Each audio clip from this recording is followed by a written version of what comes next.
If you need to save a PowerPoint presentation as a PDF in PowerPoint 2013, you're in the right place. In this quick tutorial, I'll show you the easiest way to turn your PowerPoint file into a PDF so you can share it, print it, or send it without worrying about formatting changes. This is a simple process, and once you know it, you can do it in just a few clicks. If this video helps, make sure to hit the like button and subscribe for more easy software tutorials. Now, let's get started. First, open your PowerPoint 2013 presentation and click File in the top left corner. This will take you to the Backstage view where you can manage saving, exporting, and printing options. Next, click Save As. This is the option you want when you're creating a new copy of your file in a different format.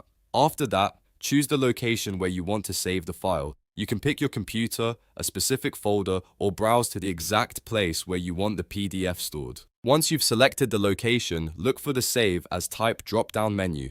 Click it and then choose PDF, *.pdite, This tells PowerPoint to save your presentation in PDF format instead of the default PowerPoint file type. After selecting PDF, all that's left to do is click Save.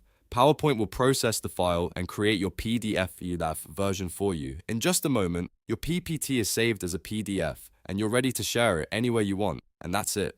You now know how to save a file as a PDF in PowerPoint 2013 in a fast and simple way. If this tutorial helped you out, please give it a thumbs up, subscribe for more helpful guides, and I'll see you in the next video.